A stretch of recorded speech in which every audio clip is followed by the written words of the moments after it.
let's move on to our last game, the best game of the weekend in the SEC, in my opinion, LSU versus Texas A&M. LSU, 32.5 points per game on offense, which is 31st in the country, 6.5 yards per play, that is 18th in the country, 4.3 yards or 8 yards per rush is 43rd in the country, 7.8 yards per pass, which is 39th in the country, and then their sack percentage just continues to get better.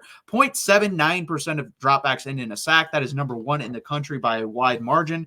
20.5 points per game given up by the defense, 29th in the country. 5.5 yards per play, which is 73rd in the country, 3.6 yards per rush, which is 33rd in the country, and 7.9 yards per pass, which is 96th. Still not a great passing defense by any stretch of the imagination.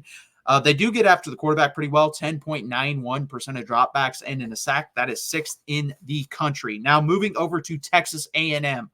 28 points per game on offense, 57th in the country, 5.8 yards per play, that is 50th in the country, 4.8 yards per rush, that is 38th in the country, yards per pass is 7.6, 46th in the country, and QB sack percentage is 3.97%, that is 32nd in the country. Now let's move over to their strong point, the defense, 16th in points per game, 4.9 yards per play, which is 30th in the country, 3.6 yards per rush, which is 31st in the country given up, and then 6.5 yards per pass given up, which is 37th in the country, and a sack percentage of 7.52% of the time, which is 34th in the country.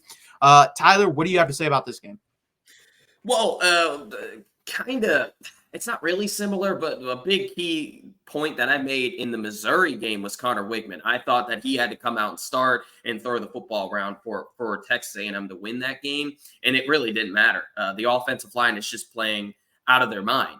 Now, last week against Mississippi State, though, didn't get as much push as you want. Le'Veon Moss still had 2 TDs, but didn't really. They look sluggish against Mississippi State. I'm giving credit where credit is due for Mississippi State. They're starting to they have a nice core there with that quarterback and some of these rushing games there. But LSU, on the other hand, they're getting better and better as well. These are 2 hot teams in the SEC. These are probably the 2 hottest teams actually in the SEC right now. Since both these teams lost week 1, they've completely flipped the script.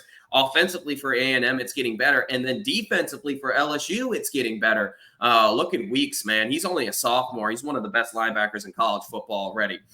Now, for this game, I think it's going to be a very, very close, very, very good game. Now, for LSU, they've played 2 straight. This is going to be their 3rd. Very physical front sevens with Ole Miss, who their defensive line is ridiculous. It's close to top 5. I would say it's top 10 at worst. And then with Arkansas, Landon Jackson, and as well as their defensive line, 2 very physical teams in a row. A&M is extremely physical. I think A&M has the best defense in the SEC. It's very close, but this is a night game at Kyle Field. They kind of let people down week 1, but Mike Elko has bounced back. I like the Texas A&M Aggies here at while they're bringing up the 74-72 game, 7 overtimes. Boy, I wish the officials or really the NCAA wouldn't change the overtime rules. But I like Texas A&M here. I know LSU fans are going to get upset for me because I've been high on LSU.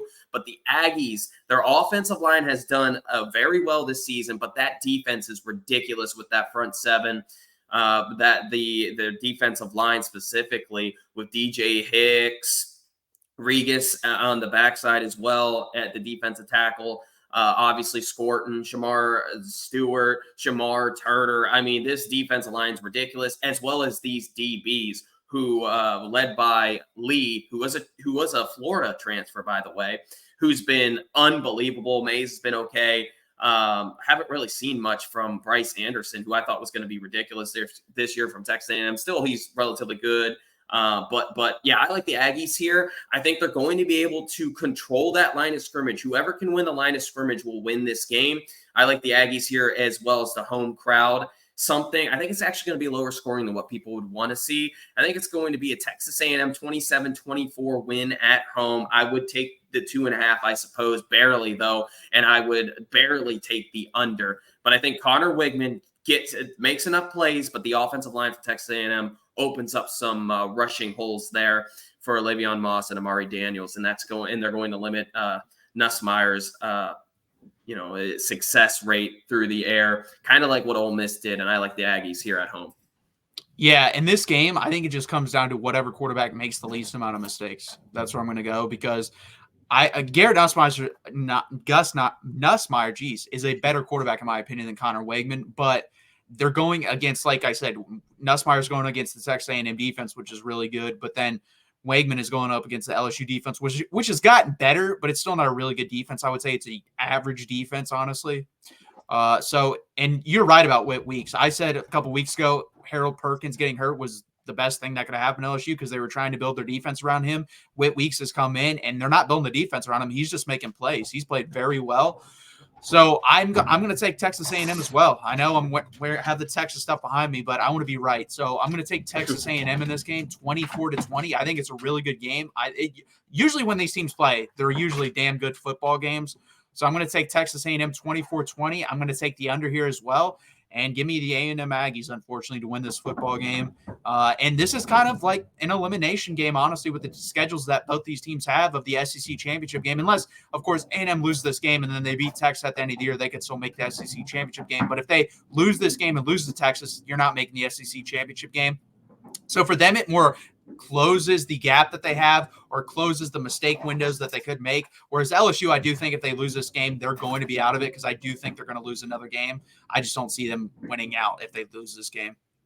Yeah, and for Texas A&M, you could make a case that if they win the games they're supposed to, which is South Carolina, I think they play an FCS school, I draw on Blake, whoever else they play, other than Texas and LSU, they could go 1-1 in Texas and the LSU game and still make it to the SEC title because of that non-conference loss.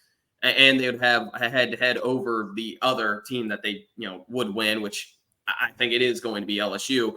But yeah, I don't know. It's hard for me to not see Texas A&M in Atlanta if they were to win this game and then move on going forward. Like I said, they do play at South Carolina. They play LSU.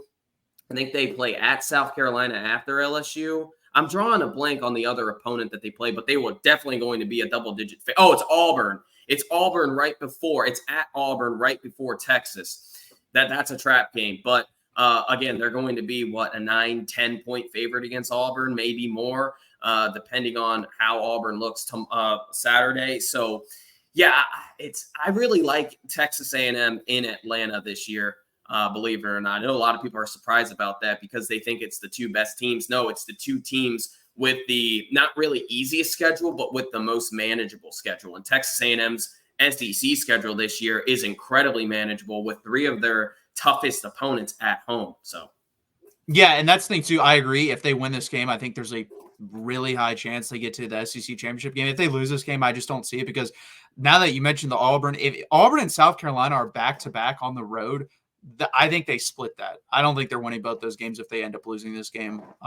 Even if they don't, I still think they could split that. But it's going to be very interesting. I mean, this is a wide open race, honestly. I have no clue. Like if Texas would beat Georgia, then it would be Texas versus who? It would be the question now. It's who versus who because basically no one else has any room for error. If you lose a game and you already have one loss, you're probably not getting in if it's to the wrong team. Like Texas A&M loses this game, it really hurts your opportunity because of who you lost to. Yeah. But still, if they lose this game and then win out, I still think that they're still going to make it because they'll have that win against Texas. And with LSU, if we look at their schedule, it's very manageable as well. Like both these teams could end up. It's a very slight possibility, but both these teams could end up in Atlanta, which would be crazy. Again, it's a slight possibility. But I really do think the winner of this game is going to end up in Atlanta. That's why I do like Texas A&M here because, like I said, this game's going to come down to a couple things. Obviously, line of scrimmage. That's kind of typical with many football games. But but with Texas A&M specifically, the past 6 games, they've been dominating the line of scrimmage. They just have. And with their defense, though, their DBs are ridiculous. It's crazy. I mean, shout out to Mike Elko. I mean, he's one of the 8 best defensive minds in college football. He's got this defense extremely borderline elite, but extremely fast, quick. I know they're very talented, but this defense is great. I like this Texas A&M defense. It's going to come down to like you said as well, the quarterback, which quarterback can make the least amount of mistakes. I think though with Connor Wigman is he's going to have benefit from his defense. Like last week that he threw 2 terrible interceptions in which I think Mississippi State scored 3 points off of, something like that.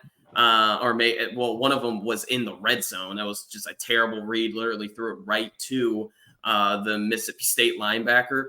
But he's going to have benefit from how good his defense is. Whereas for Nuss, his defense isn't as good as Texas A&M's. And oh, by the way, you got to play the home crowd. That is one of the 3 or 4 toughest places to play in college football.